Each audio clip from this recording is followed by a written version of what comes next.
الرحمن الرحیم. ملګرو متوجه شئ، پروګرام باقاعده آغاز کوو. د ټولو ناول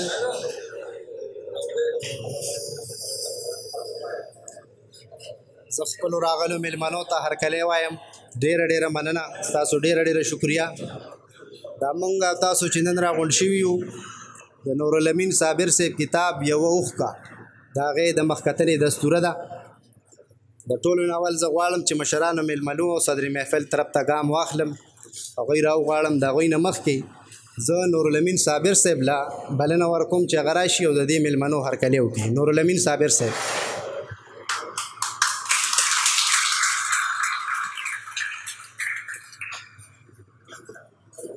د دې نه پس د دې دستوري صدر محفل په مونږه ګران زمونږ خوږ ملګری زمونږ مشر محترم عزیز مانیروال صاحب ته بلنه ورکوم چې راشي او د صدر محفل څوکۍ سنبال کړي.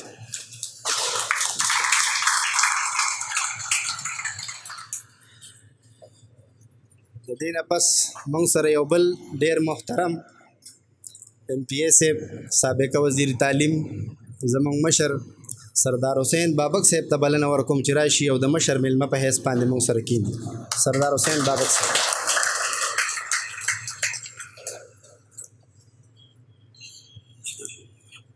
د دې نه پس زمونږ بل یو مشر محترم انور مانیروال صاحب. انور لالا چرته دی؟ انور لالا ته خواست کوم چې راشي او د مشر میلمه په حیث مونږ سره کینی.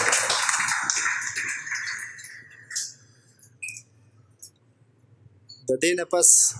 مونږ سره یو بل ډېر خوږ انسان ښاغلی فضل جان اندلیب صاحب مونږ سره راغلی دی. صاحب جان اندلیب صاحب، هغوی ته بلنه ورکوم چې راشي او مونږ سره د مشر میلمه په حیث کړي.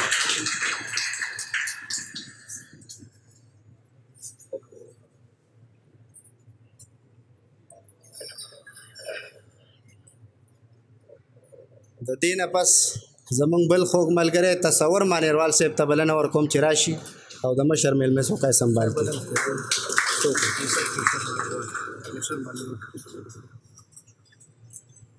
زمونږ بل خوږ ملګری کیسر مانیروال صاحب ته بلنه ورکوم چې راشي او د مشر میلمه په حیث باندې موږ سره کیني.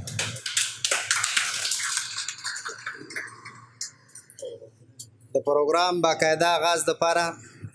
بلنه ورکوم هارون احمد له چې راشي او موږ ترې کلام پاک واورو. هارون احمد.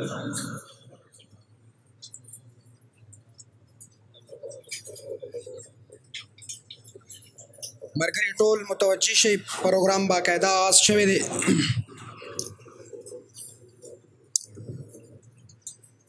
اعوذ بالله من الشیطان الرجیم. بسم الله الرحمن الرحيم. وما خلقت الجن والإنس إلا ليعبدون ما أريد منهم من رزق وما أريد أن يطعمون إن الله هو الرزاق ذو القوة المتين. فإن للذين ظلموا ذنوبا مثل ذنوب أصحابهم فلا يستعجلون. فويل للذين كفروا من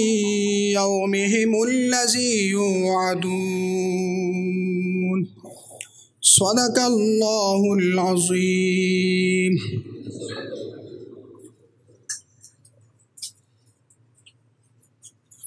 جزاک الله خیر. د دې نه پس د یوه اوښکه کتاب خالق ښاغلي نورالامین صابر صاحب ته بلنه ورکوم چې راشي د میلمنو شکریه ادا کړي او تاسو سره یو دوه خبرې وکړي. نورالامین صابر صاحب.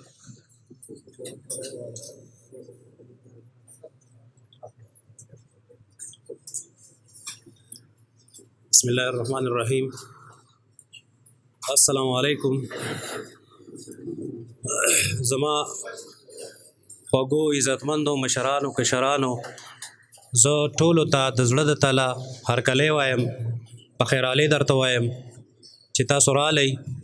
او زموږ دا محفل مو ښایسته کو نو یو ځل بیا د زړه د کومې نه تاسو ټولو مشرانو ته ټولو ښاغلو ته هرکلی وایم په خیر راغلی. زما خوږو عزتمندو مشرانو ملګرو همزولو د ادبي دنیا د مشاعرې د ادب سره تړلی پروګرام دی. زمونږ خواږه عزتمند دلته کې ناست دي ټول پوهان دي. زه شاعر نه یم، زه د ادب د دنیا یو ادنا طالب علم یم. په ټوکو ټوکو کې ما چې څه وکړل یعنی کتاب چاپ کول دا زموږ د وس خبره نه وه. زه یو معمولی او یو ادنا طالب علم یم، زما پوهه نشته دی، زما علم نشته دی، تعلیم نشته دی، خو بیا هم زه دا د شکر او د احسان د الله تعالی ډېر لوی احسان دی په ما باندې د فخر خبره ګڼم چې الله تعالی زما نه د پښتو ژبې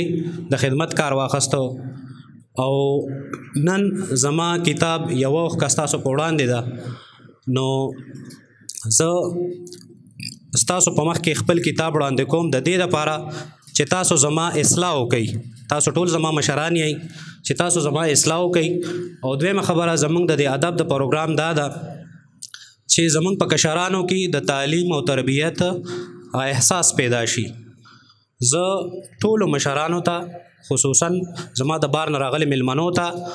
هرکلی وایم او تاسو ټولو له دې داد در کومه چې تاسو زموږ دا پروګرام کامیاب کړه، رالی زموږ دې پروګرام له ښکلا ورکړه. د دې نه علاوه د زیات تعداد زما هغه ملګري دي کومو چې ما سره په دې کې لاس امداد کړی دی، ما سره منډه تړلوالی ده. زه پخپله نه وم په دې موقع باندې او زما دغه دوستانو دا ټولې منډې والي دي. په هغې کې زیات تر د خودخیل پښتو ادبي جرګې ملګري چې کوم دي دا د داد وړ دي. د دې نه علاوه زموږ په بار دوبۍ کې چې کوم مسافر ملګري دي د هغوی ډېر محنت دی، کوششونه دي چې هغوی ما سره منډه تړلوالی ده، ما سره ناشوي دي. زما د کتاب کتنه یې کړې ده، کره کتنه چې په هغې کې د الفاظ صحیح کېدل دي، غلطۍ ایستل دي. بیا زه د هغه ملګرو ډېر زیات شکرګزار یم چا چې زما په کتاب باندې لیک کړی دی. دا هغه کسان دي چې کوم لکه وایي د سرو په قدر باندې زرګر پوهېږي. مطلب دا دی چې هغوی د نظر نه وځي، کتاب به معیاري هم وي، هغه به د قدر وړ هم وي. ځکه چې ډېر په ځیرک نظر باندې زما د کتاب مطالعه کړې ده، کتلې دي، زما دا دې راکړی دی، ماله تنقید هم کړی دی چې یاره دا خبره صحیح ده، دا غلطه ده. نو ډېر زیات د قدر قابل دي او زه د هغوی ډېره شکریه ادا کوم چا چې زما په کتاب باندې لیک کړی دی. په هغې کې زما ملګری عبدالبصیر صاحب دی، عزیز مانیروال صاحب دی، په هغې کې شیرین زاده صاحب زمونږ قابل قدر استاد صاحب دی. او د هغوی نه علاوه زمونږ د کوټې سیمې سره تعلق ساتي پروفیسر محمود ایاز صاحب. نو زه ډېر زیات شکریه ادا کوم چې د دې په ذریعه باندې هغوی د جنوبي پښتونخوا شمالي پښتونخوا لر او بر یو کړي دي. نو موږ د دغه خلکو د دغه پروفیسرانو د دغه لیکوالانو قدر کوو او زه ستاسو وخت نه ضایع کول غواړم ځکه چې نور هم ډېر ملګري دي. یو ځل بیا ستاسو د ټولو شکریه ادا کوم، ډېره مننه.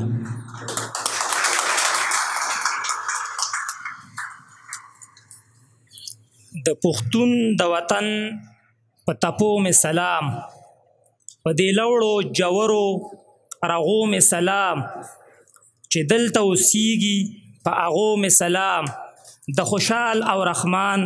په بچو مې سلام، په اغلو خاغلو درنو مې سلام، په لویو سلام په وړو مې سلام، د پوهې شعور په ډیوو مې سلام، یو او دوسو په ګېډو مې سلام، په عربی مې سلام، په پښتو مې سلام. ډېره مننه کوم محترم ایم پی اے صاحب سردار حسین بابک صاحب، محترم عزیز منیروال صاحب، محترم انور منیروال صاحب، اندلیب صاحب، کیسر منیروال صاحب، دې سره سره تصور منیروال صاحب او د خپل استاد محترم شیرین زاده خودخیل صاحب او دې محفل ته د ښکلا ورکوونکو مشرانو، کشرانو، همزولو ټولو ته په ډېر پښتنه مینه باندې سلامونه وړاندې کوم. د دې نه پس د شکریا دپاره ابتدایي کلماتو دپاره د قربه په حیث باندې په دې شعر باندې چې پرون چې آینه کړي خپل سبا پکې سینګار کړي پرون چې آینه کې خپل سبا پکې سینګار کړي د نوي کله داس یو نصاب جوړول غواړي. په دې باندې زه محترم شیرینزاده صاحب پرنسپل ګورنمنټ هایر سیکنډري سکول توتالی ته بلنه ورکوم چې راشي د قربه په حیث د دې مېلمنو شکریا ادا کړي.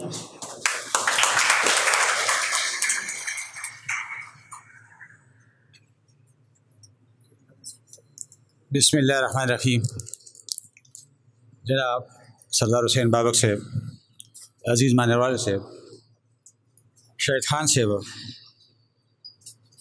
تحصیل ناظم صاحب او بشمیره شاعرانو ادیبانو او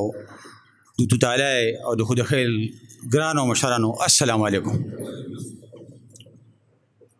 زه ډیر په منډه رالم، زه پرباد کوم او پروګرام زما خیال چې اتوار پر ورځ وي، نو دا پروګرام نن کې خودی شو، نو زه لږ نو زعفر مخکې خو ما له یو ګیلاس اوبه راوړه څنګه چې د هر سړي خپله مجبوري، نو دا کسر یو ښځې خپل یو مجبوري، نو زه خپلې مجبورۍ ابتاباد کې راګیر کړی وم او سره د مجبورۍ ورسره علم. دا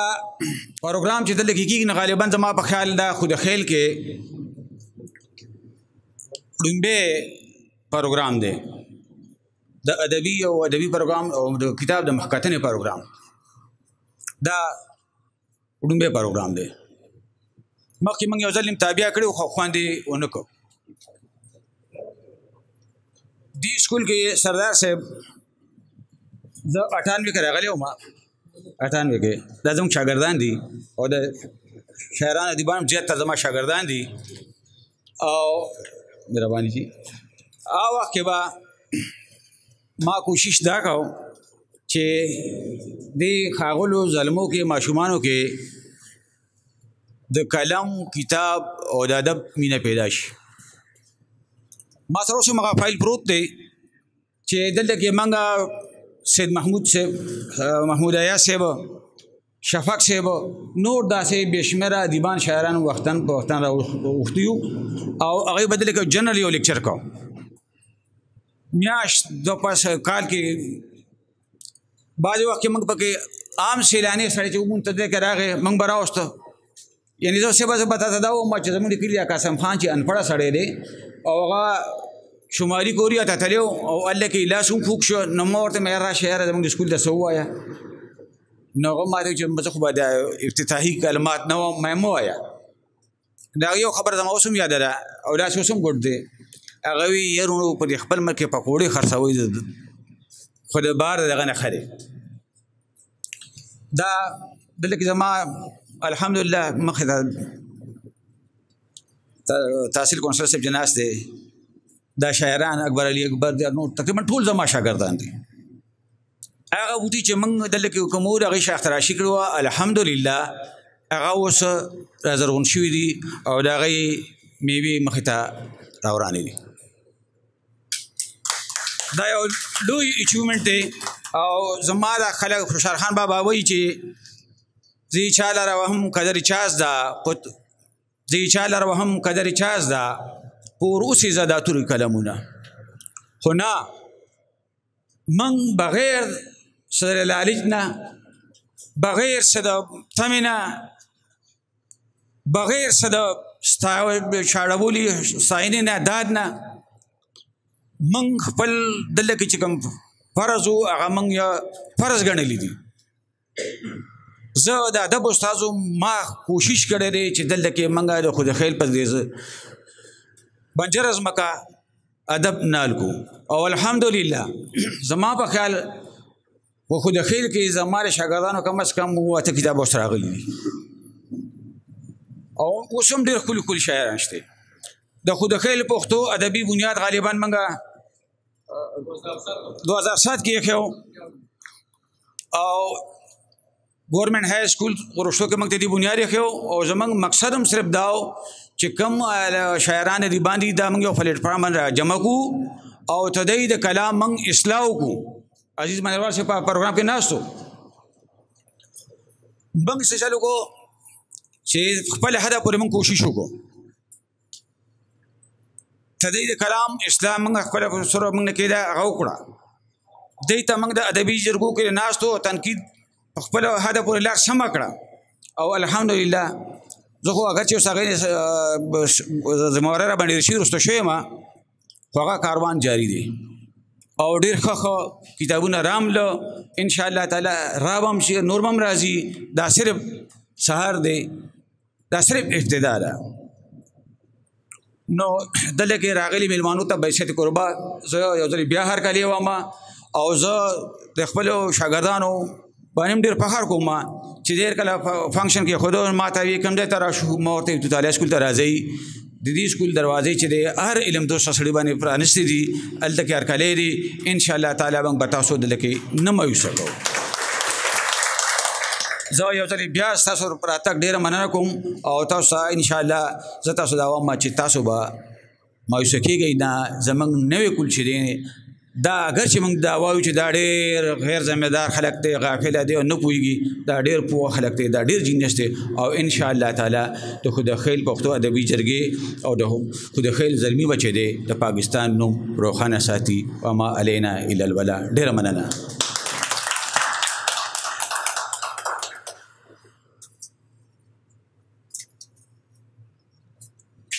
ډېره مننه شیرین زاده خودخیل صاحب. د دې نه پس فیض الرحمن ساده صاحب له بلنه ورکوم چې هغه راشي او د نورالامین صابر یوه لنډه پیژندګلي وکړي.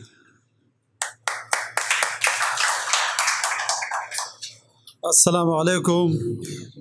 د خودخیل پښتو ادبي جرګې ته راغلو میلمنو د نورالامین صابر د کتاب مخکتنې په موقع باندې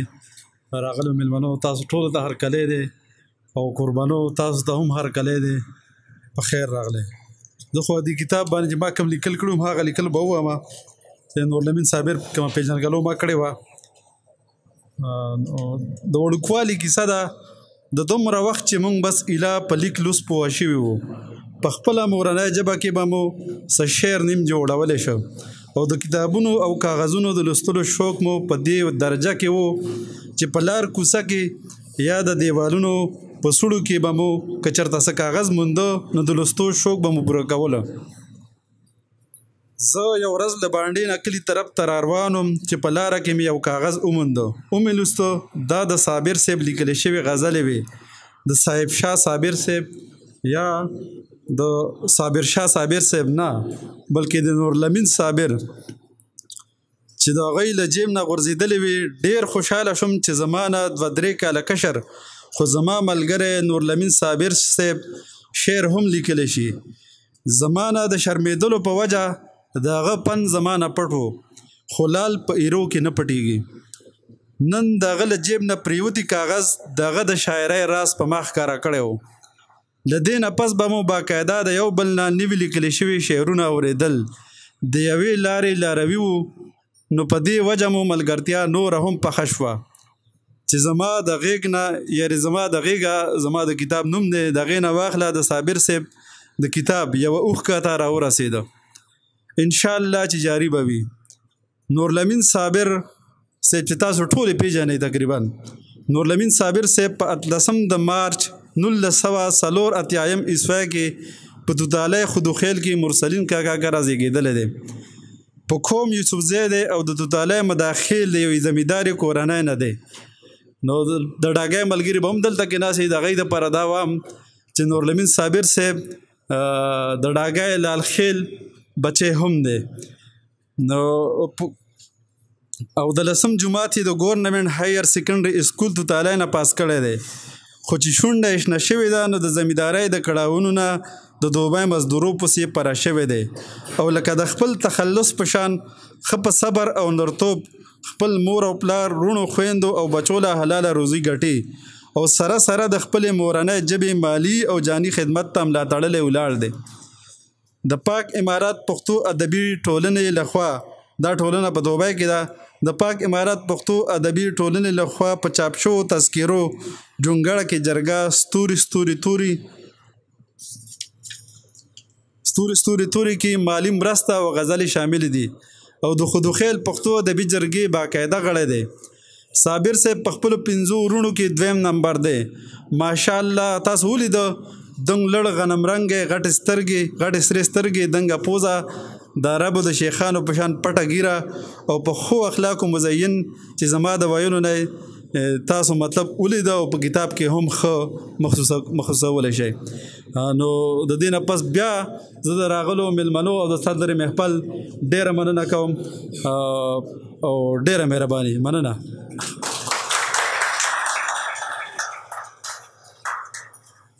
ډېره مننه ساده صاحب حمزه بابا وایي چې هسې رنګ د جمعیت لټون پکار دی د پښتو د زلفو لا خورون پکار دی او شوګیرې د خپل زنګون د پازه خوند کړي خو د خوب د پاره ستا زنګون پکار دی او آینه د ننني تهذیب د ښه ده خو جوهر پرې د ساده پرون پکار دی د دې نه پس پیژنګلو نه پس زه بلنه ورکوم محترم عزیز مانیروال صاحب ته او محترم سردار حسین بابک صاحب ته چې هغوی راشي او د دې کتاب د دې مخکتنې د دستوري پرانستی وکړي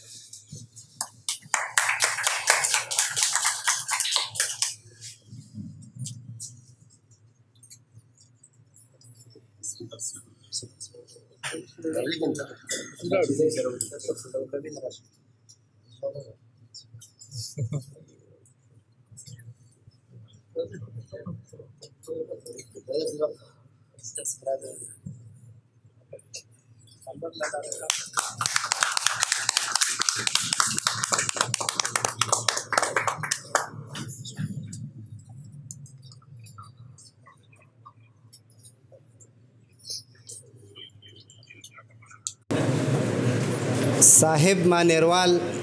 زمونږ یو خوږ ملګری اوس را رسېدلی دی هغه ته خواست کوو چې دلته راشي او موږ سره د سټیج باندې کړي صاحب مانیروال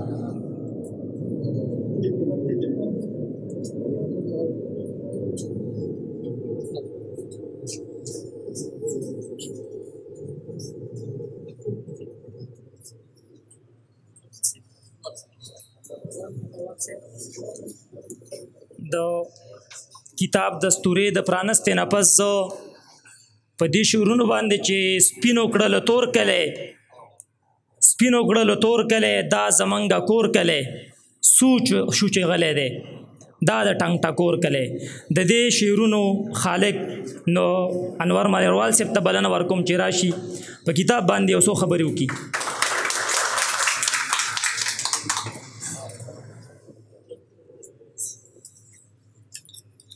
ډیره مننه ډیرو ښاغلو سپېڅلو مشرانو شاعرانو ادیبانو السلام علیکم اعوذ بالله من الشیطان الرجیم بسم الله الرحمن الرحیم زه خو څه باقاعده مقاله نګار یا دغه نه مخو دې ملګرو راته ذمواري حواله کړه چې دا کتاب وګوره او په دې باندې خپل خیالات ولیکه او هغه موږ سره بیا په دغه رز باندې شریکې نو دا څو کرښې مې لیکلي دي د دې عنوان دی اوښ کې ژوند کې یوه اوښکه د عزیز مانیروال په کتاب د لیونی ګرځه په پیژنګلو کې ما د عزیز مانیروال په اړه لیکلی وو چې عزیز مانیروال ته د اسلام آباد د میریټ هوټل نه د یو غټ پروګرام بلنه راشي نو دی به د نتلو بانې لټوي خو چې کله ورته د شمال نه یعنی د بونیر سوات او شانګلې نه د کوډې د میچ بلنه راشي نو بیا راز شماري نن هم بونیر خودخیلو کې د ملګری نورالامین صابر د کتاب مخکتنه ده ځکه نو زمونږ ملګری ښه په مینه راغلی دي ځکه چې دغه خاورې سره زمونږ ټول ملګري خصوصي مینه لري ډاکټر اسرار دی الله لري یو ځل یې موږ ته خبره کوله چې سحر یو شاعر راغی وی چې کتاب چاپوم لیک پې وکړي وی چې د کتاب نوم مې دی سلګی ماسپخین بل شاعر راغی وی چې زما د کتاب مخکتنه ده تاسو به مقاله لیکئ د هغه د کتاب نوم هم غالبا ویني ژوندو ډاکټر صاحب وی چې ما وخاندل چې یا هلکو هسې هم ماحول کې د خوشحالۍ څه درک نه لګي او څه تاسو د کتابونو نومونه داسې د غم نه ډکې ښودي دي چې توبه دا به څه کېږي لږ امید ورکړئ غم دی ویر دی ستاسو لیکوالو دغه ذمواري جوړیږي چې کامله حوصله ورکړئ ډاډ ورکړئ او امید ورکړئ د ملګري نورالامین صابر د کتاب نوم هم یوه اوښکه ده خو زه به د ډاکټر صاحب نه په بخښنې سره دومره عرض وکم چې چاپیریال مو د غم نه ډک دی نو ځکه به د شاعر په خیال او د هغه په لیک اثر غورځېږي یوه اوښکه څه ده د ځپلي کام د بېوسو بې اتفاقو ناانصافو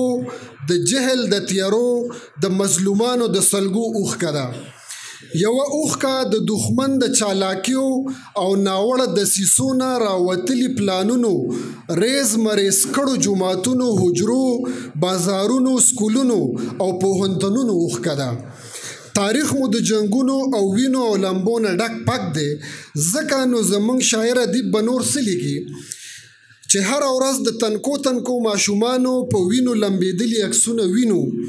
او هره ورځ د پلارانو په اوږو د ظلمو زامنو جنازې بار وینو نو خامخا د شاعر په شعر کې استغواله راځي نورالامین صابر دا اوږد سفر مخې ته پروت دی هسې بې ځایه ډېر ښه زبردست او حد دی جي وغیره لفظونه نه کاروم ځکه چې بیا به په ځای ودرېږي شاباشي ورته وایم چې پښتو کې شعر ولیکه او بیا یې چاپ هم کړو او ورسره د مخکتنې تابعه هم وکړه او شاعران ادیبان او عام ولس یې سره یو ځای کړي دي د شاباش سره سره ورته څو نیمګړتیاوې خامخا په ګوته کول غواړم چې دا ړومبنی کاوش دی نو چې څه ناڅه لار او لورې ورته په ګوته شي ړومبنی په تخلیق کې سټایل یعنی انداز ډیر مهم دی چا چې خپل انداز جوړ کړی دی نو هغه ولس ته ښکاره شوی دی د نورالامین صابر د دغه کتاب د مطالعې نه پس زه په دې نتیجه ورسېدم چې د په دې کتاب کې څو بېلابېل اندازونه یعنی سټایل کې ښکاره شوی دی ړومبنی کلاسیکي رنګ زه لاهو کړم د مینې سیلاب رو رو زه لاهو کړم د مینې سیلاب رو رو تا چې لرې کړو د مخ نه حجاب رو رو دویم دی روایتي رنګ په پیزوان کې د اشنا سلور پریدي په پیزوان کې د اشنا سلور پریدي زړونه ګټي لوټي شوي د متری دي جیم د غنی بابا رنګ زما رب زما محبوب دی زما دوست دی زما یار زما رب زما محبوب دی زما دوست دی زما یار زکه هر څه ورته وایم شیخ استا پکې څه کار دال مزاحیه رنګ خپله یې خرګې نشته ما نه سور موټر غواړي څنګه لیلا خپله کړم دوه چته لانټر غواړي جدید رنګ نغمې د مینې د دردونو ډکې د زړه تارونه به چیړل غواړي ساده مزاج نوی رواج وخوړو خپل پوزیشن به بدلول غواړي پکار دی مننه پکار دی چې کلاسیکی روایتي ولسی او جدید شاعری په غور ولولي هضم کړي او بیا د خپل وجدان نه په خپل ځانګړي رنګ کې شعر ولیکي خپل سټایل ډیر مهم دی نورالامین صابر چې کوم رقم شاعری لوستي یا اوریدلې ده نو په هغه رنګ کې د شعر ویلو هڅه کړې ده په کار ده چې سمو د مطالعه وکړي ټول رنگونه د خپل روح په بټای کې ویلي کړي او بیا ترې نوې تخلیق راوزېږوي دویم په صفه آتش پیتم باندې د سلام د عنوان لاندې یو نظم دی چې پیل یې ډیر ښه دی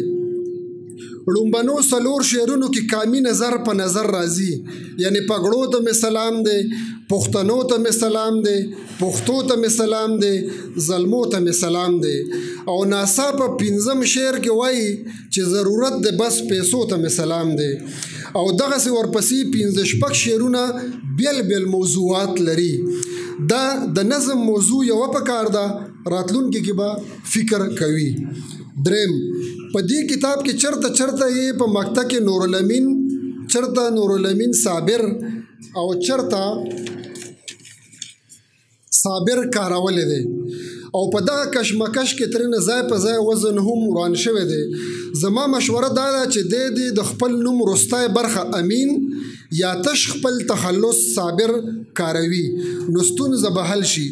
دغه د دوو غزلونو مقطع کې وګورئ. نور الامین صابره هسې مازغه مخوره کوي ښکلو سره څوک حساب د مینې. لومبای مصره کې یوه چپه سیوا ده که داسې شي نو وزن به یې سم شي. ای امینه بس که ځان له مازغه مخوره کوي ښکلو سره څوک حساب د مینې. بله مقطع کې وایي چې دغه فریاد د نور الامین صابرو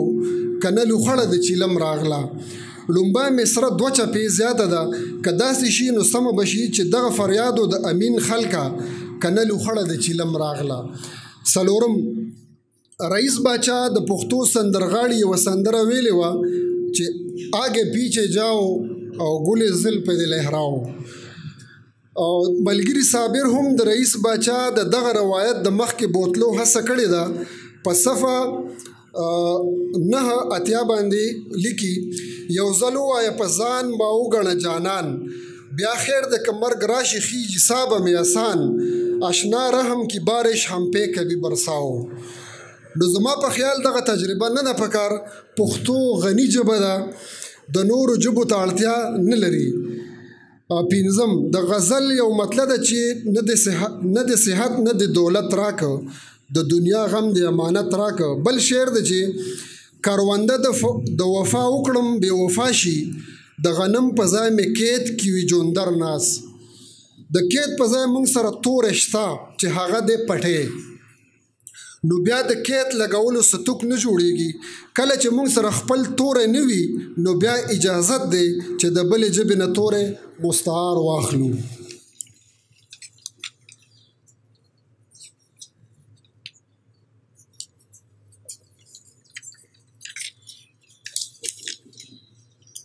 په صفحه 109 باندې یو سندرې سر دی ستا د نتکای د پارزم د خپل اختیاره ضمیر خرڅوم خوږه دلداره. حمزه بابا فرمایي چې ما ټیټ ورته لیمه کړه زما سر نه ټیټېده شاید چې په الفت کې هم افغان پاتې کېدم. دې کتاب کې ډېر خواږه شعرونه هم شته چې زما ډېر خوښ شو. د هغو نه څو شعرونه لیکم او اجازه تخلم. لومبنې د سنگ نه موم جوړول ګرانه نه ده د سنگ نه موم جوړول ګرانه نه ده د تړم اوښکو بارانونه غواړي. ژوند په مثل یو حباب د اوبو د سمندر په سر موجونه غواړي. او دویم ده چې مننه یک تنها یم د ژوند په سفر پاتې اسویلو باندې مې تاو د زیګر سوړ کړم. یک تنها یم د ژوند په سفر پاتې اسویلو باندې مې تاو د زیګر سوړ کړم. زړه مې ځوان دی خو صابره څه به وکړم د بچو غم په بې وخته وخت کې زوړ کړم. ډیره مننه.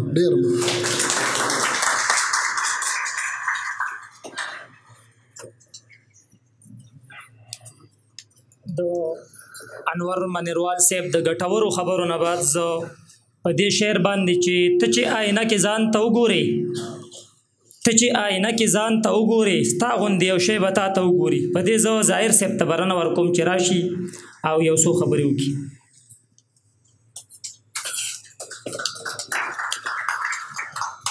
اعوذ باللہ من الشیطان الرجیم بسم اللہ الرحمن الرحیم. په سټیج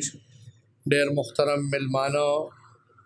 صدر میپل عزیز مانیروال سے زمنگ د دې صوبې جنرل سیکرٹری د عوامی نیشنل پارٹی موجودہ MP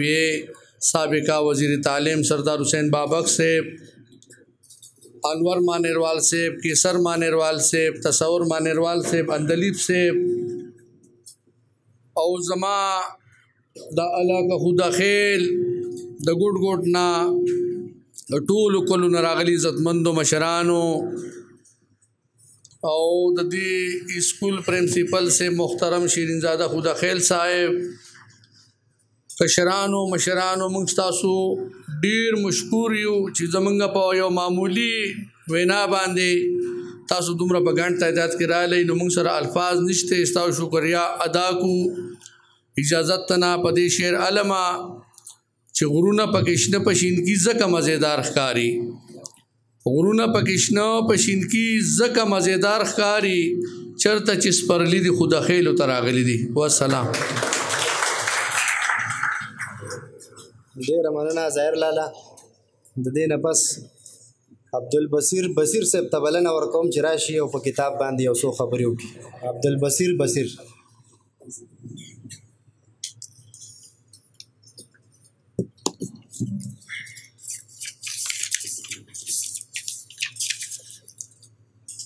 رخسار د یار پرته د یوه اوښکه رخسار د یار پرته وه یوه اوښکه خو له درست جهان درنه وه یوه اوښکه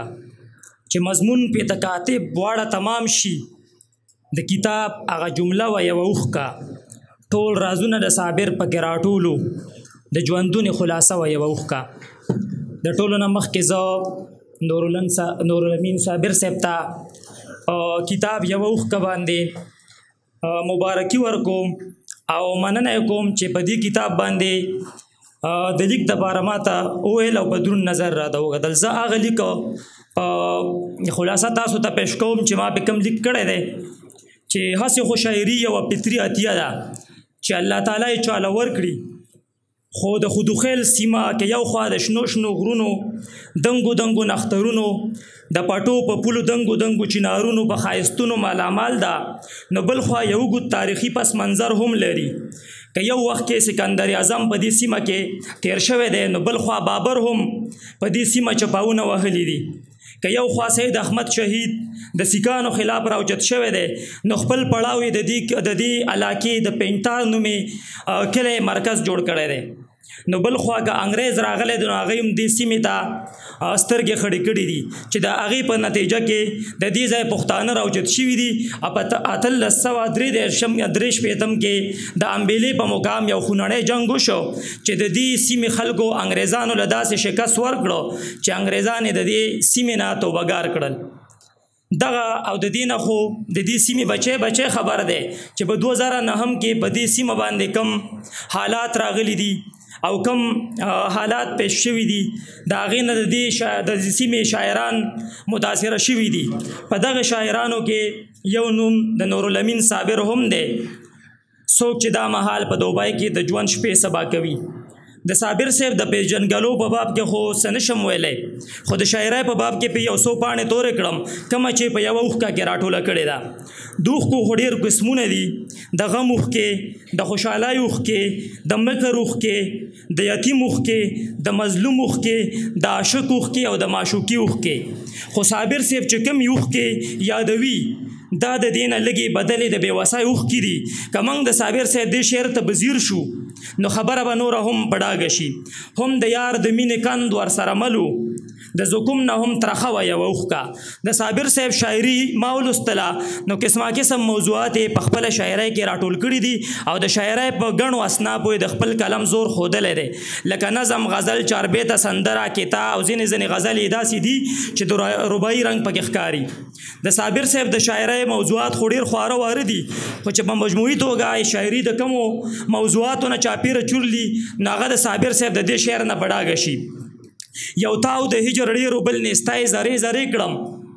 سپین یخ د واورې رنګ مې اوس کڼی شوم ستا د لاسه. مطلب دا چې صابر صاحب د غم جانان سره سره د دوران غم هم په خپله شاعرۍ کې ځای کړی دی. لکه دا شعر وګورئ نو خبره به نور هم په ډاګه شي.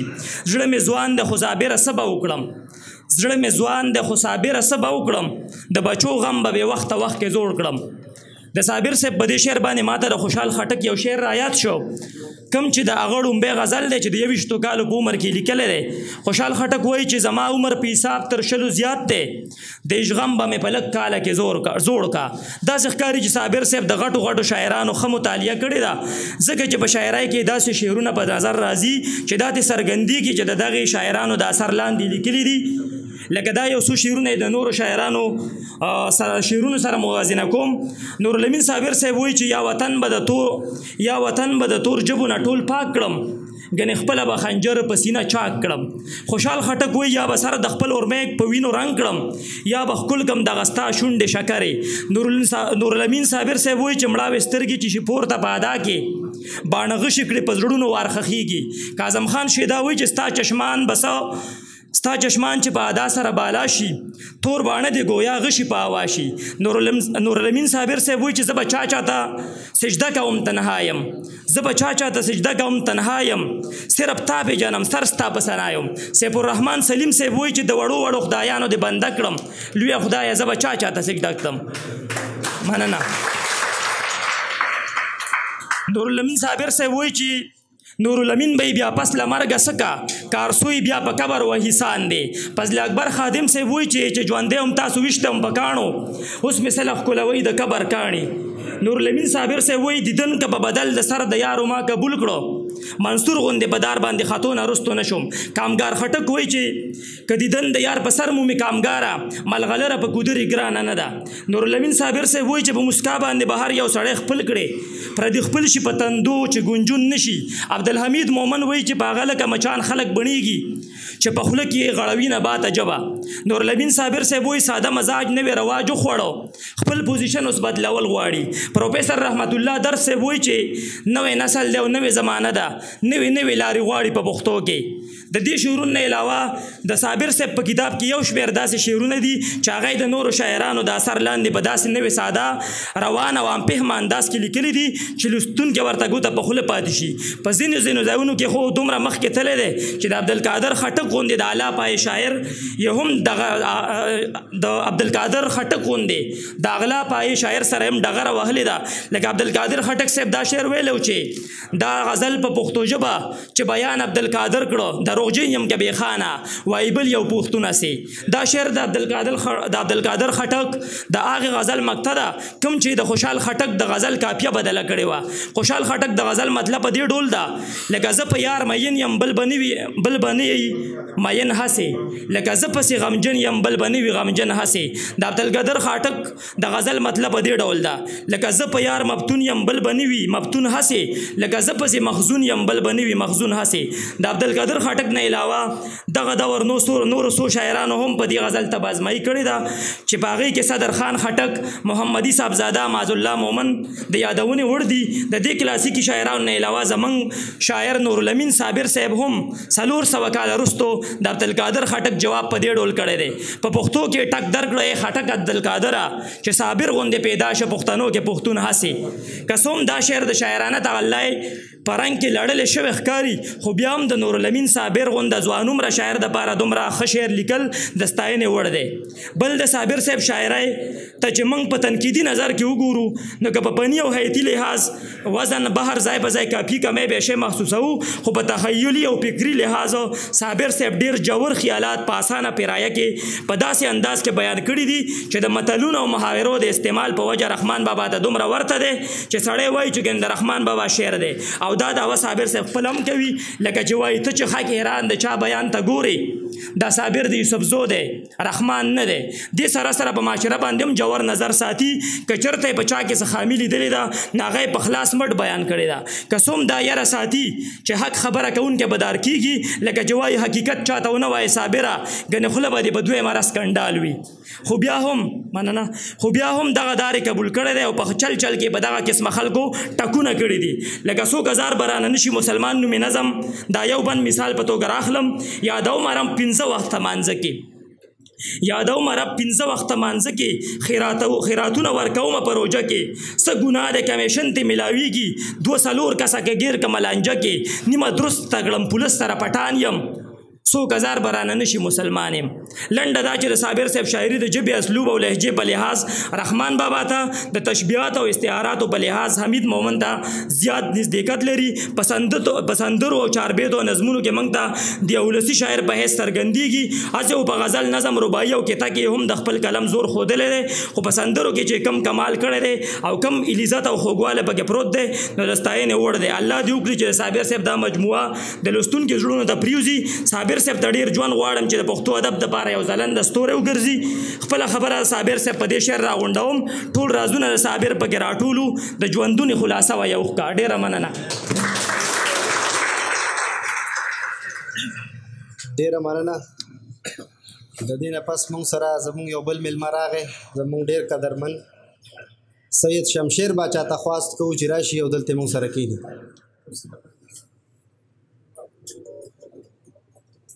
او زموږ بل ملګری دواخان جانان په خیرالې ورته وایو، او راځي چې دلته موږ سره کښېني.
تل به په لار د میړانو سره ځم، تل به په لار د میړانو سره ځم، یمه پښتون د پښتنو سره ځم. وایي اغیار چې د دوزخ ژبه ده، زه به جنت ته د پښتو سره ځم. په دې شعرونو باندې زه محترم مشر موجوده MP سردار حسین بابک صاحب ته بلنه ورکوم چې راشي او خپل تصورات پیش کړي.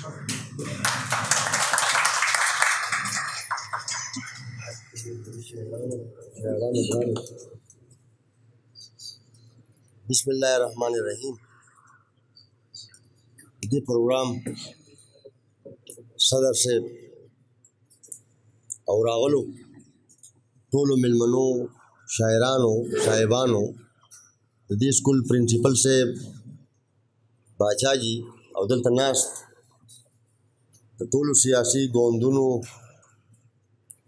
مشرانو نمائندګانو،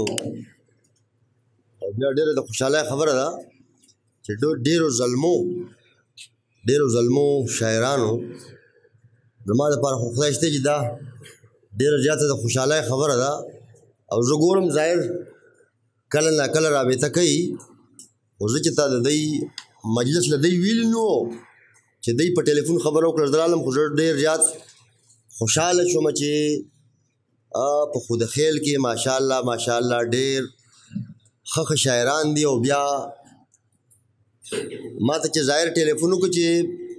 د کتاب مخکتنه ده، نو خدای شته ما یقین نه کوم. د هغې وجه دا ده چې دا مانیری شوه، سوابی شوه، یا نوخار شو، یا دا جنوبي اضلاع شوه، یا دا د ملکنډ سیمه شوه. دغلته شکر الحمدلله د پښتنو په ټوله خاوره کې ډېر زیات لوی روشن فکره شاعران موجود دي، او د خپل شاعرۍ په وجه باندې په ټوله دنیا کې ډېرې لوی نامې پیدا کړي دي. او کله به ما د دې خبرې کمی ضرور محسوساو چې دا څنګه چل دی چې موږ واړه یو سراج محمد نشتر ماما زموږ شاعر و، موږ وایي چې بل شاعر هم پیدا نه شي. نن شکر الحمدلله چې دوره شاعران خود خیل کې پیدا شو چې دا ټول مشران هم راغونډ کړي دي. او بیا ما خو چون کې نورالامین کتاب کتلی نه دی، خو دا انور بھائی تنقیدي جایزه چې وه دا ما ډېر په غور واورېده، مې واورېده. نو په کار خو دا چې نورالامین ستا شکریا ادا کړي، خو د هغه نه مخکې زه شکریا ادا کوم چې ډېره ټیک ټاک تنقیدي، او زما یقین دی چې نورالامین به ستا شکریا ادا کوي. د هغې وجه دا چې اولنی قدم دی. او بیا ظاهره خبره ده چې شاعر دا ډېره لویه بدقسمتي ده، کنی شاعر خو سترګې دي، دلته هغه احترام ګوره زه یا زما په شان بل سیاسي کارکن به ډېر ښه وکړي، په ایونډ به خبره کولی شي، په ایشو به خبره کولی شي. خو که تاسو ما ته ووایئ که ته ماله 3 ګنټې هم دلته راکړې او یو بند ما ته ووایئ چې ته جوړ کړه، زه یې جوړولی نه شم. دا ویش چې دی دا د خدای دی، دا تقسیم چې دی دا د خدای دی. او ډېره لویه بدقسمتي دا چې زمونږ په دې وطن کې د یوې زمانې نه د ډېرې لوی منصوبه بندۍ د لاندې د شاعرانو خلاف یا د کسبګرو خلاف یا د هنرمندو خلاف یا د تعلیم خلاف یوه دوره منظمه سازش روان دی، منصوبه بندي روانه ده چې موږ باندې بیا دا خبرې ډېرې عجیبه لګي، ډېرې زیاتې را باندې عجیبه لګي. هغه هنرمندان چې وو په یوه طریقه یا په بله طریقه باندې ډسکریج شو، پیتوې ولګېدې د کفر چې دا خو کفر دی، دا خو د پیغمبر طریقه نه ده. او همدغسې دلته ما په خپله اورېدلې چې دا موږ اورېدلې چې دا زما خیال دا چې د شاعر ته زمونږ په عامه معاشره کې هغه خلک چې د شاعرانو خلاف چې کومه منصوبه بندي ده وایي دا خو د شیطان پته نه لګي، غوږونه دي که څه دي، د شیطان غوږونه ورته وایي. اوس ته سوچ وکړه دلته ډېر ښه مشران ناست دي، سره زما چې ما اول خپل ځان پیش کو که ته ما راپاسې ماله 3 ګنټې نه 3 ورځې م راکړې زه به یو بند جوړ نه کړم. خو که نن دا کشران راپاسي دلته ودرېږي پوره یو د شعر مجموعه چې دا د الله تقسیم دی، دی څه بیانوي؟ ګوره دی خو حقیقت هم دا دی چې د وطن ښکلا بیانوي. لکه دا په بصیر چې دی په 3 منټه کې تاریخ د خودخیل بیان که چې انګریز کله راغلی و، مغل کله راغلی و، کم ځای مارکه شوي وه، کم ځای مورچه وه او چا مقابله کړې وه، څنګه هغوی پسپاشي وو. دا نظر چې دی دا صرف شاعر سره دی. او موږ خو بیا دا خبره کوو چې تر څو پورې د پښتنو حجرې آبادې وي، ټنګ ټکور به و، مشاعرې به وي، تاریخ به د ظلمو نه هېرېدو، تاریخ به نه زړېدو. دا ګوره ما پرنسپل صاحب خبره وکړه، زه چې اوس کله ګورم په دې سکول کې ما سبق ویلی، په دې سکول کې دا واقعه چې شاید د دې ځای سره مناسب نه خو صرف دا وایم چې د احترام هغه رشته چې دغه کمزور شي. موږ نه هم جومات کې ریاض دلته ناست دی زموږ نه وروسته دی مشتاق، او موږ دلته ګراوند خلک دا استاد دی الله تعالی وبخي دوره د احترام رشته وه د استاد او د شاګرد چې موږ نه هم کیو دلته ډریل پیریډ و. مشتاق دا چې کوم ملګري زموږ پېژني زموږ د کلي دلته عابد دي جوهر دي ناست هغه یې پېژني، نو هغه ما ته وایي راځه بیډمنټن کوو. موږ هلته لاړو بیډمنټن وکاو، اوس هلته کلاس لګېدلی دی. ما ورته ویل چې لکه زو ته خو د دیوالو عادت خو زه د دیوالو عادت نه یم. هغه هماغه وشو چې موږ رالو خلک دا استاد دی الله تعالی وبخي موږ دواړه ووالو د ده خو په والو څه کار نو. ما چې ته وال نو خوړلي ما نهم کې جړل، زه په نهم کې وم او ما جړل، خو دوره رشته وه د استاد او د شاګرد. اوس د هغه رشتې د هغه احترام فایدو ته وګورئ، فایدو ته کتل پکار دي. نن هغه رشتې حقیقت هم دا دی چې والدین هم ځان ناجانه کړی دی، حقیقت هم دا دی چې سټوډنټان هم ډېر په معذرت سره دا خبره کوم چې هغه تربیت که تعلیم سلسله وي هم ښه، خو د تربیت هغه سلسله چې ده هغه ماته شوه، ځکه چې هغه حجرې چې کومې حجرې ته ځې ته به وایي چې دلته خرار غړي خره، هغه تربیت لوی لوی درسګاه چې د هغې نه د پښتنو بچو تربیت اخیستی. تربیت چې څه ته وایي؟ تعلیم نه، د نصاب خبره نه کوم، د تربیت خبره کوم چې هغه تربیت یې ترې اخیستی. دا حجرې آبادول دا اوس زمونږ او ستاسو د ټولو ذمواري ده، ځکه چې دا دنیا چې دا روانه ده. زه حقیقت دا دی چې زه ځان سره په ګاډي کې د پښتون رسالې ګرځوم، ما سره ډېرې زیاتې رسالې پرتې. باچا خان مرکز کې موږ ریسرچ سینټر دی د پښتونخوا په ټول وطن سوره پښتون بیلټ چې دی، د پښتنو چې سوره وسایل دي، د پښتنو چې سوره نوموړي او داسې ننګیالي شاعران چې دا نیو کمرز دي دا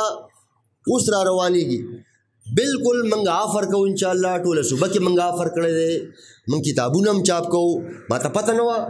دا اعزاز، دا ما د ځان لپاره اعزاز ګڼو چې نورلمین زما کلیوال مثال ماشاءالله اگر چې ما له کتاب راکړی دی، زه به یو کتاب وړم چې زه به خامخا ګورم چې هغه کتاب ولیکي، دا به زموږ دپاره اعزاز و چې دا کتاب موږ چاپ کړی دی. ګوره زما غرض د دې خبرې دا دی چې تر څو پورې څنګه چې دلته انور به خبره وکړه دا تخلیقي سنس چې دی، سنس دا کریشن چې دی، دا کریټیویټي چې دا که زه زر ځله ووایم چې دا چې دا جینیسنس چې څه ته وایي دا د الله تقسیم دی، دا بس هغه په خپلو بندګانو کې تقسیم کړی دی، دا هغه تقسیم کړی دی. دې ماشوم ته ته وګوره دا چې په سټیج ودرېږي د دا هره خبره د لیک ته سړی وایي چې ما لیکلې دا تقسیم دی. لہذا زه اکثر د پښتنو معاشره کې موږ ګرځو زموږ نه دا انا او نه ورته دا انا موږ ډېر داسې کړک خلک یو بلکل داسې چې بس ماتېږو لچک موږ کې پیدا نه شو. فلیکزیبیلیټي چې څه ته وایي دا موږ پښتنو کې پیدا نه شوه. باید دا د ژوند تېرولو لپاره ډېره زیاته ضروري ده. څنګه چې د ژوند لپاره هوا ضروري ده، څنګه چې د ژوند لپاره خوراک ضروري دی، څنګه چې د مهذبه ژوند لپاره تعلیم ضروري دی، څنګه چې د مهذبه ژوند لپاره بیا تربیت ضروري دی. هم دغسې دا فلیکزیبیلیټي چې دا نرمي چې دا ډېره زیاته ضروري ده او دا موږ کې شته نه. دلته چې تار سړي ته ګورې ته وایي چې یو د بل نه 5 مړي کړي دي، یو بل ته به داسې برن ګوري چې سړی حیران شي. دا اکړپن چې دی دا به ختمول غواړو. دې زمونږ په ژوند کې ډېر لوی مشکلات پیدا کړي دي. دا زمونږ د ژوند مشکلات او مسلې چې دي دا په ډېره لویه برخه چې ده دا موږ په خپله پیدا کړي دي او دا موږ په خپله برابرولی شو. یعنې زه تاسو له ګوره زه دې موقع نه به فایده والم. زه اکثر چې زه کله د ایجوکیشن منسټر وم او زه به د استادانو فنکشن له تلم نو زه به ډېر زیات خفه شوم. د دې سکولونو د پاسه به دا د فرنیچر بالکل ډم پروت و، ډېر لوی سلی به پروت و. یا لکه دا ولي چا به ویلې دې کورسای نه میخ وته دی، چا به ویل دا یو غاړه. نو ما به ورته لا خبره کوله چې دا په کور کې ماشوم چې که ګیلاس هم مات کي نو مور ولم کنځئ او ښه څپېړه ولم ورکوې او که ته ترېنه لرې نو مور ته یا ورور ته وله وایي چې ښه دا غوږونه ترېنه ولې وباسه چې ده ولې دا ګیلاس مات کړه. ولې هغه د ذاتي جیب نه د مال سرکار دا زموږ مال دی، دا خو د بل چا مال نه دی. بیا دې ته وګوره چې په دې معاشره کې موږ په خپله د هغې عملي مثال یو. لکه زه تاسو له مثال در کوم زموږ دا کلی 4 حجرې دی، د مداخلو دا حجره خو حکومت نه ده جوړه کړې، ځمکه هم هغې نه ده ورکړې. د بودلا خیلو، اینس خیلو، جعفر خیلو دا ټولې حجرو له دا ځمکې خلکو ورکړي، ټپو ورکړي دي، بیا جوړې کړي هم دي. بیا دې مدرسو ته وګوره دا ځمکې خو خلک ورکوي،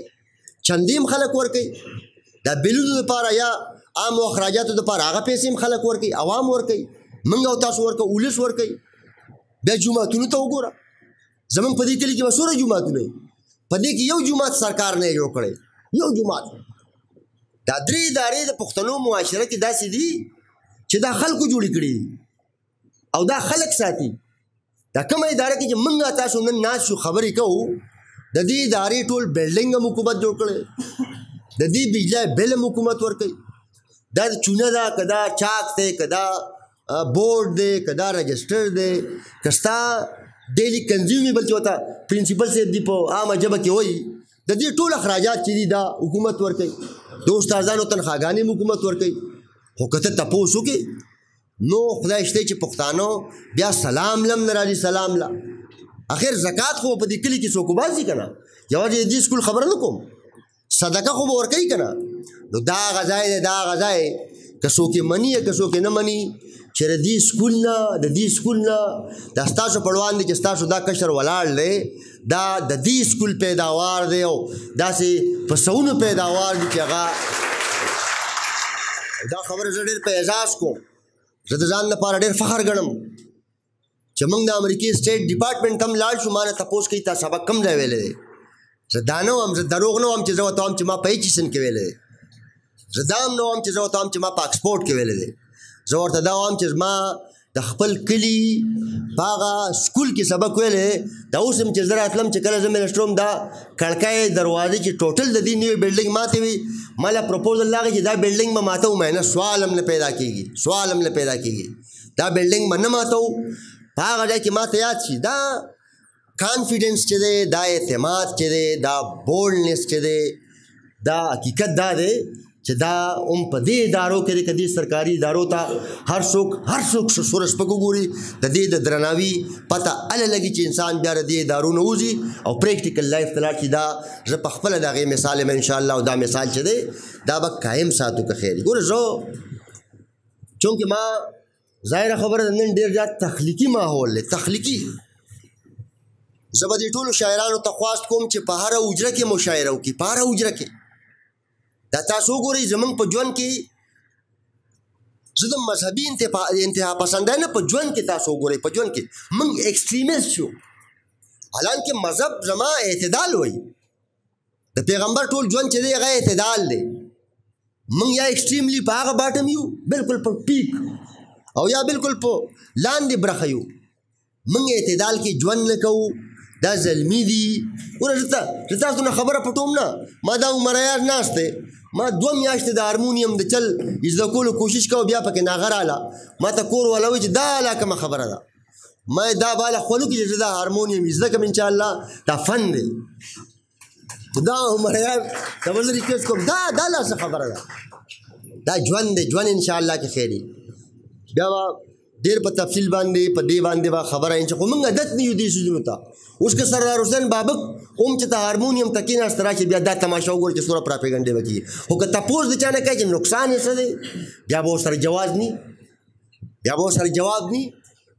دا موږ غرض زما د دې خبرې دا چې موږ ډېره لویه بدقسمتي ده چې دا پښتون رسالې موږ ځکه ګرځو چې 100 کاله مخکې باچا خان پښتنو ته وایي چې په خپلو بچو بچیانو باندې سبقونه ووایي 100 کاله مخکې 100 کاله ډېر شی دی که 100 کاله مخکې پښتنو دا سیاسي خبره نه وه دا معاشرتي خبره وه دا د معاشرې د اصلاح خبره وه دا په معاشره کې کمزوري وه او باچا خان او خدایي خدمتګار هغه کمزوري وباسل او د تعلیمي بله لار نه وه نن وګوره خلکو شکر الحمدلله کله دوی وایي راځه د خان ولی خان زوی د چای نه راغلی په میډیکل کې هغه له مبارکۍ لرو کله وایي راځه ډاګۍ ته ځو د پلانکي زوی چې کوم دی انجینر شو دا هغه د خوشحالۍ خبرې دي دا د خوشحالۍ خبرې به سیوا کوو زما تمه ده انشاءالله چې ټول والدین انشاءالله چې موږ راځو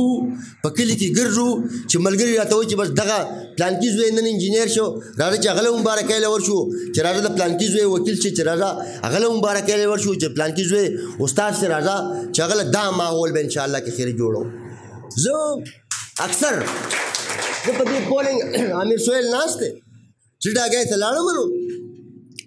ما دوی ته اړو دوی ته مې کیسه کوله دوی راباندې ډوډۍ خوړه نو ما وایي چې دا د مخالفو پارټو دا ملګري داسې ما ته ګوري چې لکه ما چې ته مړي کړي نو زه د کسته کسته به هغه ایله تلم ما چې د سیاست خو دا مقصد نه دی دا خو عبادت دی او دا عبادت ذکر چې دا خدمت دی اوس کې خدمت دشمنای ته لاړ شي خدای دې په ګولای سوړ کې اړو کول نه لري پکار دا لا څه خبره ده دا څنګه خدمت ته چې په دې کې دشمنای پیدا کېږي دا څنګه خدمت ته چې په دې کې نفرت پیدا کېږي دا څنګه خدمت ته چې په دې کې فاصلې پیدا کېږي دا خبره ځکه کوم چې تاسو ټول دلته ذمہوار خلک ناست یې هر څه به کوو او زه به دا مقابله کوم چې زه 40,000 ووټ والم زما تره دلته یوسف ناست دی هغه به وایي چې زه 50,000 والم خو دا په ورورولۍ کوو دا په دوستۍ کوو دا په خوشحالۍ کوو او دا به ډېر په خوشحالۍ کوو انشاءالله دا موږ به خپلو بچو له څه پیغام ورکوو چې خدای مکه دا خو ډېر ګن کار دی دا خو ډېر ستړی کار دی دا خو ډېر تاواني کار دی او دا خو حقوق العباد دی دا بیا کوو هم په هغه طریقه باندې زه یو وارې بیا ستاسو بخښنه غواړم تاسو شاعران خو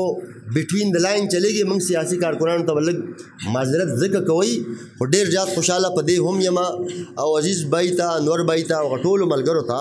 چې دلته بیا راځي دلته بیا تاسو راځئ بیا راځي انشاءالله موږ یو سلسله شروع کړې وه چې په هره حجره کې ما هغه د امبیلي نه عزیز خان موږ شروع کړې وه په هره حجره کې به موږ یو مشاعره کوله زه به وله پخپله راتلم خو بیا زموږ لږ مصروفیت سیوا شو انشاءالله د دې په شکال نه پس انشاءالله که ژوند بیا مې سره وعده چې په دې هره حجره کې به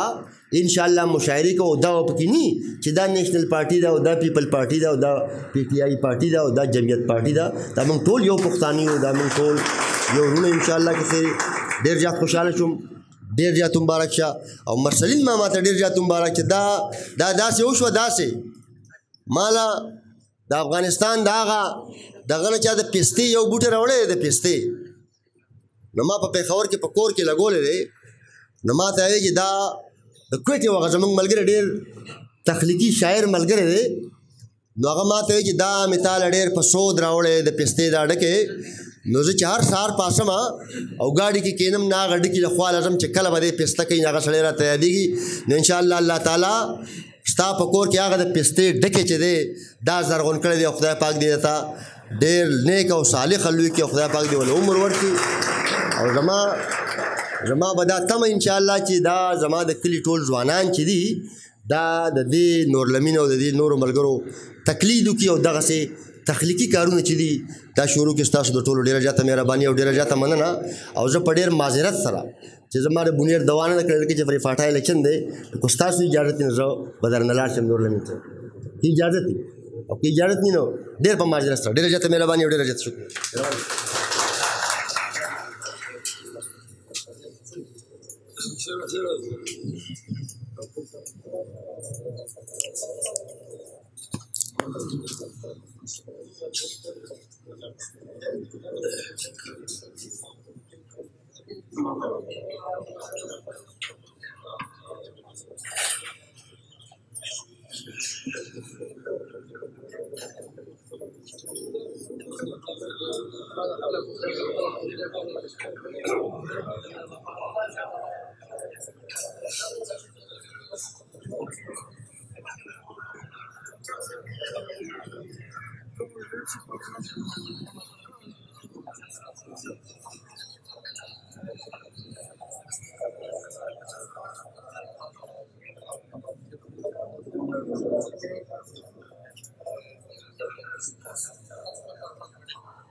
مهرباني وکړئ په خپل ځای باندې کښېنئ چې پروګرام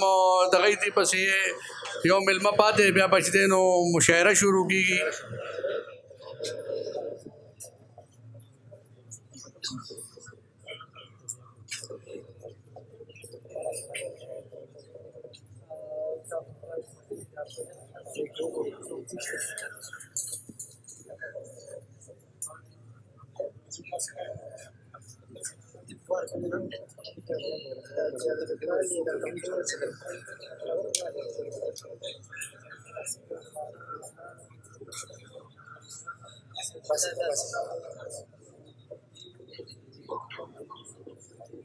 ډیره ډیره مننه.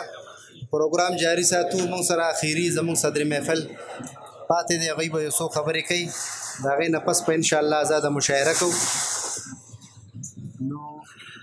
صدر محفل ته د خیبر صاحب په دې شعرونو باندې بلنه ورکوم. خیبر صاحب وایي چې د تا نه غورځېدلی دی په لار کې هغه شی خو ما موندلی دی په لار کې وایي له دې ځایه د ګودر جونه ښکارېږي دا ملا چې ودرېدلی دی په لار کې او ماښام تللی مې که دې ته ورانغې ښکاري بیا خیبر بیا چېرته لوېدلی دی په لار کې. ډېر محترم عزیز مانیروال صاحب ته بلنه ورکوم چې راشي او په کتاب باندې یو څو خبرې وکړي. بسم الله الرحمن الرحیم. په سټیج باندې ناس ادیبان، شاعران، مشران او د ښځو خېلو ډېرو درنو مشرانو، زلمو او د هر مکتبه فکر خلک دي کې ناست دي. ما ته اندازه ولګېده. نو موږ ډېر خوشحاله یو چې تاسو ټول نن د نورالامین صابر صاحب د مخکتنې په دې دستوره کې راغونډ شوي او ډېره د خوشحالۍ خبره زمونږ خو چیلم د خوارو لنګی نو زمونږ خو دا خادي ده، دا زمونږ خوشحالي ده او دا ځکه ده چې دا خلک، دا شاعران، ادیبان، دا د دې خاورې لالیان بچیانی دی دا خپل چینی چنارونه، دا خپل روایات، دا خپل لارې کوڅې، کلی کلویغي، پښتونولي، خپل جلال او جمال دا سندره کی او دنیا ته خپل کام یو تصویر وښیي. دنیا سره خپل جبر سیالولو کوشش کوي، د خپل ادب سیالولو کوشش کوي. او دا ولا پروردگار ورکړي زه دا منم ګاډ ګفټډ دي دا سیزونه خراش تراشي بنیان بیا کوي عقل نه سندره نه راوځي سندره د جذبې نه راوځي او د سپېڅلې جذبې نه راوځي عقل خو عقل چلولی دی هم شکی دی هم چالاک مینه مهربانه لکه مور د کل جهان بوټه مینه خپله که د عقل په ډیران پاکه دی دنیا که ورورا پاک دی که اسمان که د یو سړي یو ډېر لوی تاجر د عربونو روپو سامان په سمندر کې جهاز ډوب شي نو هغه یې نشي سندره کولی خو په هغې جهاز کې یو عجز فقیر جانان ډوب شي نو هغه سندره کېږي نو زه کوم چې موږ پښتانه د نورو قومونو په نسبت باندې زیات د جذبو ژوند ته نږدې یو موږ ژوند دلته په جذبو باندې کوو موږ په پیسو باندې کم خلک ژوند کوي او چې څوک په پیسو باندې ژوند کوي نو هغه یوازې شي ټیک ته چې پیسې ضرورت دی خو ژوند کې خواږه جذبې پیدا کوي اخلاص پیدا کوي مینه پیدا کوي دلته زمونږ ډېر لوی ادیب شاعر ستاسو د خدوخیلو زمونږ هم فخر دی زمونږ هم پټکی دی مندړ دی یوسفزی دی شیرینزاده خدوخیل صاحب چې مثالي استاز دی د دا افسانې ما کتلی دي په هغه افسانو کې د دنیا له یو پیغام ورکړی دی چې موږ سره دلته کې هندوان سیکان هم اوسېږي د صدونه او داسې افسانې لیکلي دي چې هغوی بالکل د برابري په بنیاد باندې د ځان سره ساتلی دي دنیا له داسې پیغام ورکړی چې موږ داسې کام یو چې د رحمان بابا هغه شعر دی چې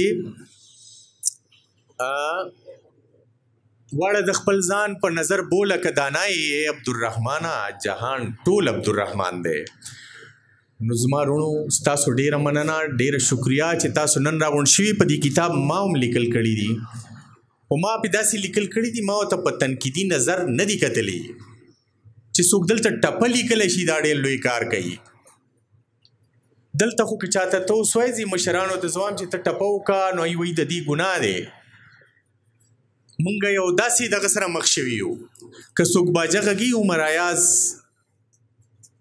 زمونږ ملګری زمونږ کشر دی ډېر خوږ کشر هغه خپل اواز ځان لی په خپلو پیسو باجه هارمونیم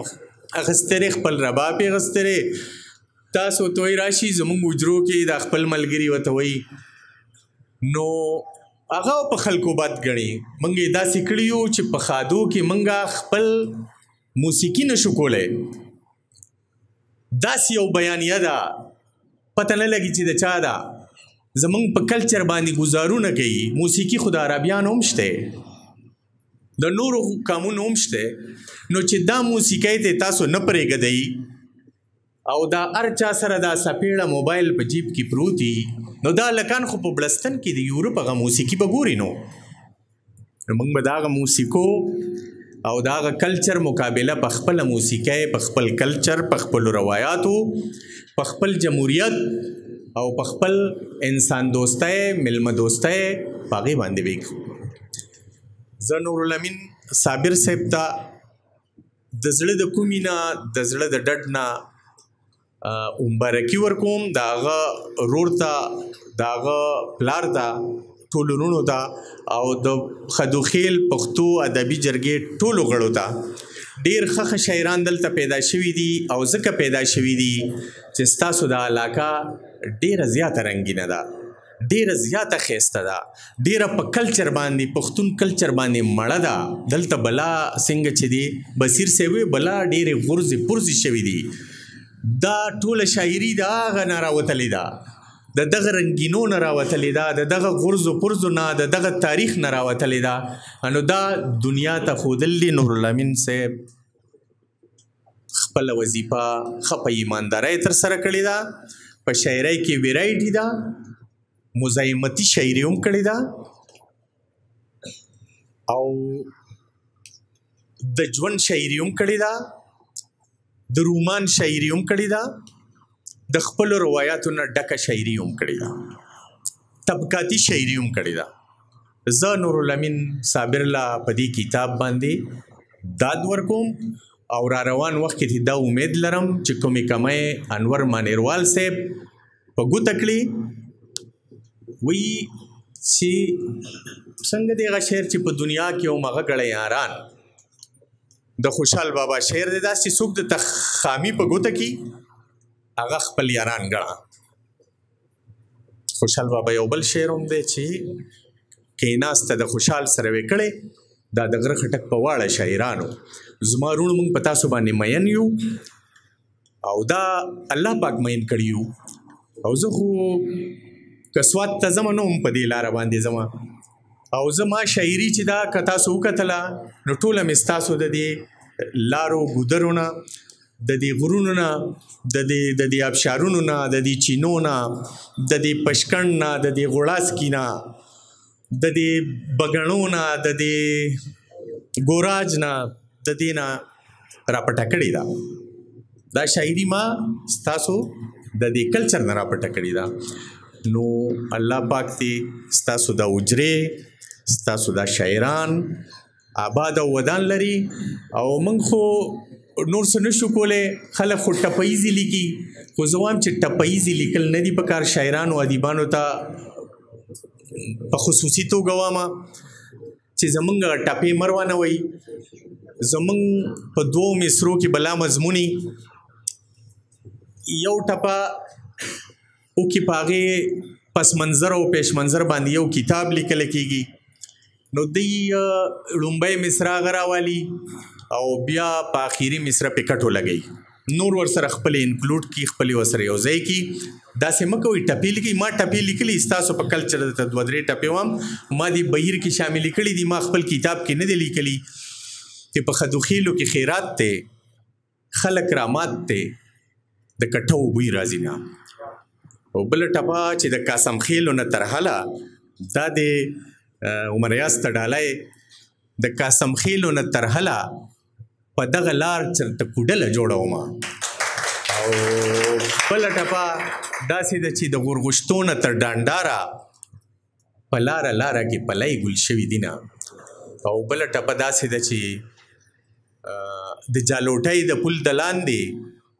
رڼې رڼې اوبه راځي په ښکته ځي نه بیا به دا اوبه ګنده کېږي که نه. او داسې مابڼ باندې ما ټپې لیکلي دي او یار د کوګا زه د چنګلی یم او د دورمۍ په سر جونګړه سازومه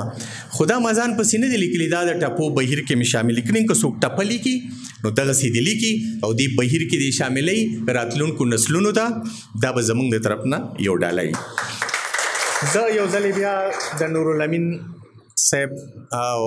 نورالامین صابر صاحب او خصوصي توګه به د پرنسپل صاحب د شیرین زاده خدوخیل صاحب چې د کوم سکول ته تللی دی داسې ادبي پروګرامونه یې کړي یا هغه یو تصویر لګېدلی دی باجا کې و هلته یې یو ډېر غټ پروګرام کړی او دی چې چېرته لاړ شي نو خپله حصه پکې واچوي او د دې حصه ډېره برکتي ده او دا د دې ټولنې سرپرستیاله دی. الله پاک دی تا حیات سرپرستیاله ساتي د دې ټولنې چې د سوري لاندې د ادیبان شاعران زمونږ ناست دي. او شمشیر باچا ته پخیر رالی جانان ته پخیر رالی دا زمونږ ملګري دي ډېر خواږه درانه چې دلته نه راغلي. دا به تاسو اوس په یو تار کې پیرلی کېږئ او د دې خدوخیل ټولنې نه به یو غونچک جوړیږي. ستاسو ډېره ډېره مننه ډېره مهرباني. سلامونه.